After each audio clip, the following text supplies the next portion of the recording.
Bom dia, pessoal. Boa tarde ou boa noite. Como na aula de hoje nós temos que implementar o sensor ultrassônico no robô, eu optei por começar a aula construindo uma cara para o nosso robô, porque seria muito sem graça se ele ficasse só com aquele sensor ultrassônico ali na frente, ia ficar estranho. Então, esse início da aula é eu basicamente construindo uma estrutura para poder meio que botar o rosto do nosso robô e fixar bem o sensor ultrassônico. Basicamente, esses primeiros 5 minutos são essa construção aí que você tá vendo. Eu estou construindo ela meio que pensando na hora como é que vai ficar e como é que tá ficando. E espero que vocês gostem do resultado final.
Então, pessoal, agora chegou a hora de fazer as conexões entre o sensor ultrassônico e o Arduino, ok?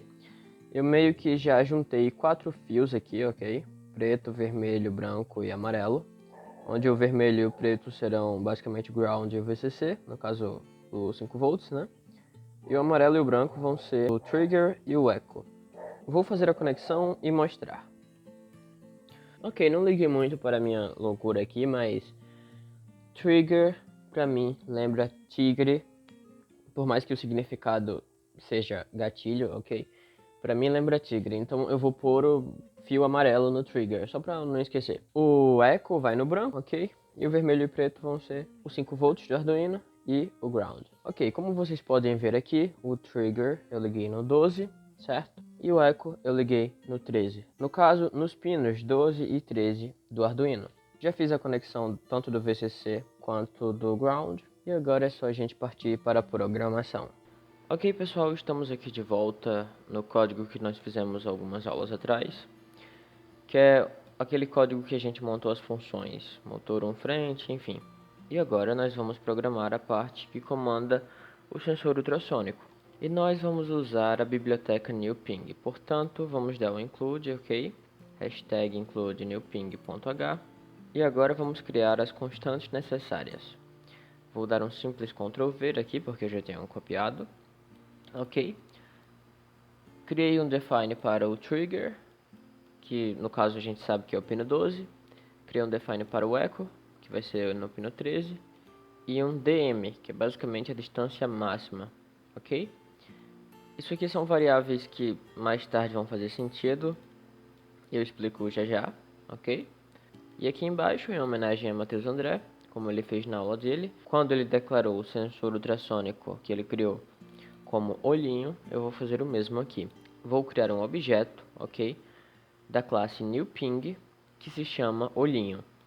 Assim como, por exemplo, a gente pode criar uma variável do tipo int chamada x, aqui embaixo a gente está criando um objeto do tipo newPing chamado olhinho.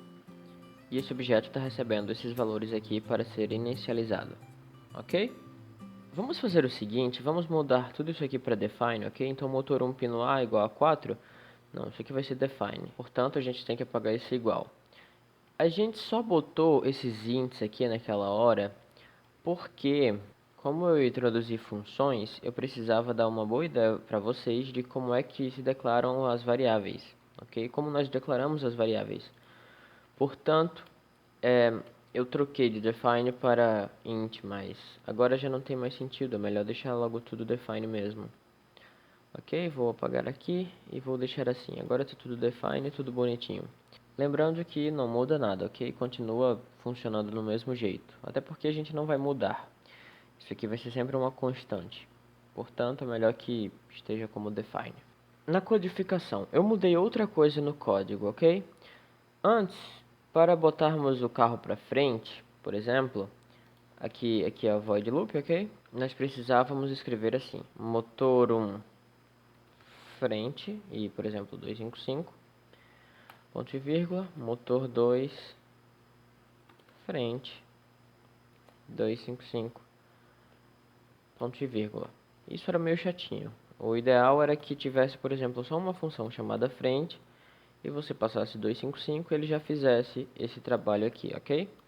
E foi meio que isso que eu fiz.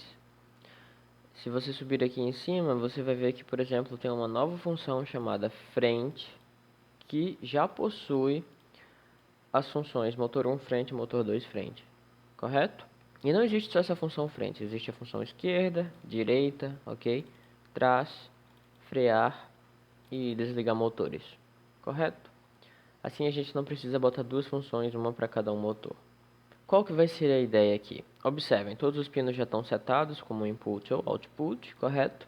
Aqui no void setup. E quando o programa inicia, a primeira coisa que o Arduino faz é esperar 5 segundos. E logo em seguida ele já faz com que o carro ande para frente, numa velocidade de 150, digamos assim. Lembrando que o máximo é 255, o mínimo é 0, a gente está botando 150 aqui, correto? Quando inicia o loop, a gente tem um delay de 50 milissegundos, que é só para o sensor ultrassônico não bugar, ok? Tá, mas o que a gente vai programar? A gente quer que o nosso robô vá para frente, certo? Até encontrar um obstáculo. Quando ele encontrar um obstáculo, ele vai sortear. Ele vai sortear se ele vai querer ir para a esquerda ou para a direita. Então a gente vai usar uma função que faz um sorteio, ok? E ele vai dizer se ele vai para a direita ou para a esquerda. E não só isso, a gente também vai sortear o tempo que ele vai para a esquerda ou para a direita. No caso eu estou falando esquerda ou direita, mas eu estou falando sobre girar, ok? Ele vai girar no sentido horário ou girar no sentido anti-horário. A gente vai sortear, tipo, tanto a direção quanto o tempo que ele vai demorar nesse giro, digamos assim, ok? Então, a ideia aqui é o seguinte. Observem, ele já está indo para frente. Portanto, nós só precisamos checar se ele está vendo algum obstáculo. Vamos fazer o seguinte. A gente tem uma variável chamada distância. Se você for aqui em cima, tem uma aqui, ó. Tem uma variável chamada distância, que é do tipo float, ok? Então, distância vai ser igual a olhinho, ponto, ping, underline, cm. Ele está pegando a quantidade de centímetros que o olhinho está enxergando e está atribuindo esse valor à distância. E agora vamos fazer o seguinte. Se distância, que é essa variável aqui, ok? For menor que 40, ou seja, menor que 40 centímetros, e, vou botar um AND aqui do inglês, distância for maior que 2, porque 2, enfim, a gente poderia botar 0, vamos botar 0. Se a distância for menor que 40 e maior que 2, vamos fazer o seguinte. Vamos realizar todo o trecho de código que vai estar aqui dentro, ok? A primeira coisa que nós queremos que ele faça é frear. Portanto, vamos utilizar a função frear, utilizando como parâmetro 255, ou seja, frear na força máxima, ok? Um delay de meio segundo. E agora vamos fazer o seguinte. Vamos sortear uma direção, ok? Se vocês olharem aqui em cima, tem uma variável chamada direção, do tipo bool, ok? Bool vem de booleano, a lógica booleana é uma outra área da matemática que utiliza conceitos de verdadeiro ou falso, é lógica, entendeu? É basicamente lógica. A questão é, o tipo bool nos indica que essa variável, no geral, só tem dois valores, ok? Ou ela é verdadeira ou ela é falsa, ou ela é 0 ou ela é 1. Entendeu? É meio que mais ou menos isso. Essa é a ideia do bool. É para identificar que essa variável ou é verdadeira ou é falsa, ou é 0 ou é 1, entendeu? Portanto, vamos vir aqui embaixo e vamos sortear uma direção. Então, direção, que é uma variável do tipo bool, vai receber um valor aleatório, um valor randômico, ok? Por isso a gente vai utilizar a função random. Eu quero poder escolher entre dois valores, entendeu? Então, eu vou botar aqui, ó, random 2. Porém, eu também quero que esse valor comece do zero. Então, eu vou pôr aqui, ó, 0. Fica assim a nossa função random 0, vírgula, e um 2 aqui. Que é basicamente o seguinte. Eu quero que, contando com o 0, você sorteie um número no intervalo de dois valores, contando com o 0. Então, por exemplo, contando com o 0, a gente tem 0 e 1, entendeu? Então, esse random aqui é uma função que vai retornar ou o 0 ou o 1. Se eu botasse 0 e 3, o que ele iria retornar? Ele iria retornar um valor, ok, de três valores começando com 0. Então, poderia ser o 0, poderia ser o 1, mas poderia ser o 2 também, ok? Mas como eu quero que ele sorteie ou o 0 ou o 1, eu vou botar aqui 0, porque eu quero que comece pelo 0, e vou botar 2 porque são dois valores. Ok? E agora eu vou simplesmente fazer um jogo de ifs, ok? Se direção for igual a 1, tem jeitos melhores de fazer isso, mas eu acredito que assim fica bem didático. Se a direção for igual a 1, vire à direita. Então, direita, 255, ponto e vírgula. Else, ou seja, se não for igual a 1 é porque é igual a 0, né? Portanto, se for igual a 1, vire à direita. Se não, ou seja, se for igual a 0, vire à esquerda.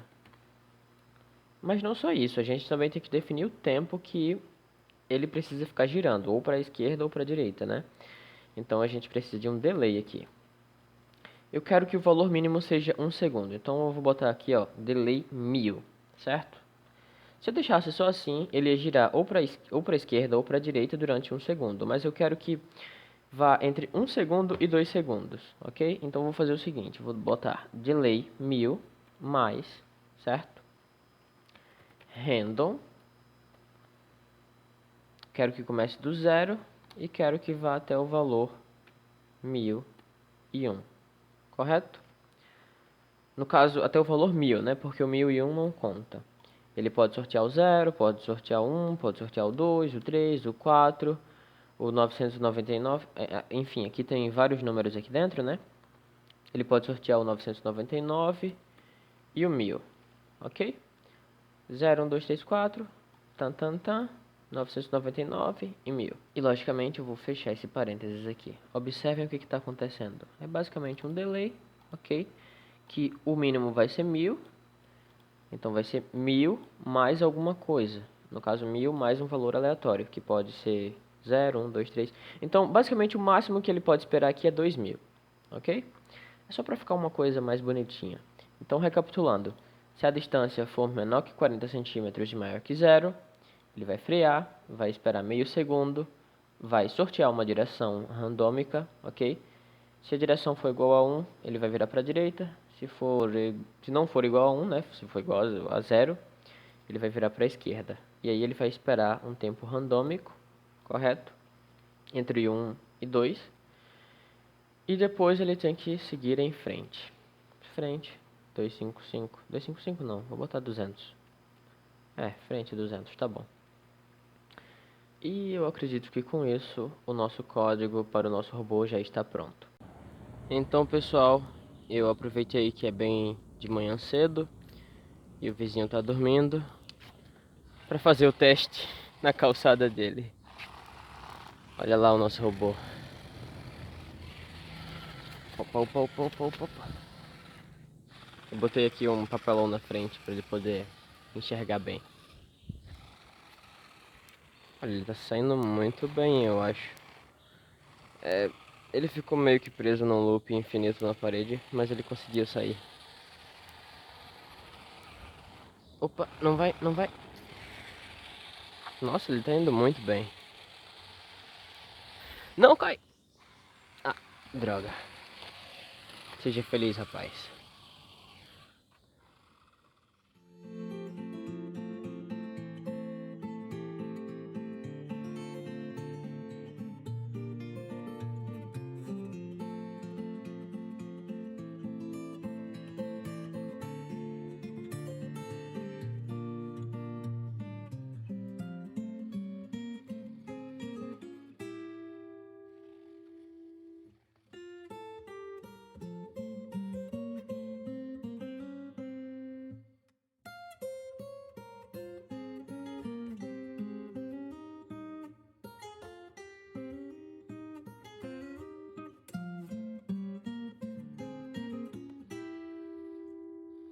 Mas você não achou que seria simples assim, não é? Não achou que seria simplesmente criar um robô e deixar ele solto por aí? Isaac Asimov, eu acho que eu estou pronunciando certo, ou não, talvez eu não esteja. Foi um importante escritor, tanto para obras de ficção científica, quanto para própria ciência em si. Ele realmente escreveu obras científicas, não apenas ficção científica. Mas enfim, ele criou as 3 leis da robótica quando escreveu em Eu, Robô, no caso a sua obra Eu, Robô, que é tanto um livro quanto um filme, você pode assistir, que dita as 3 regras que um robô deve seguir. E eu vou ditá-las agora para vocês. No caso, eu vou ler aqui, porque eu não costumo lembrar muito bem das coisas. Lei número 1. Um robô não pode ferir um ser humano ou, por inanição, permitir que um ser humano sofra algum mal. Essa é a primeira lei. Lei número 2. Um robô deve obedecer às ordens que lhe sejam dadas por seres humanos, exceto nos casos em que entre em conflito com a primeira lei. Lei número 3. Um robô deve proteger a sua própria existência, desde que tal proteção não entre em conflito com a primeira ou a segunda lei. Mais tarde foi meio que acrescentada uma lei 0, que basicamente diz: um robô não pode causar mal à humanidade, ou, por omissão, permitir que a humanidade sofra algum mal.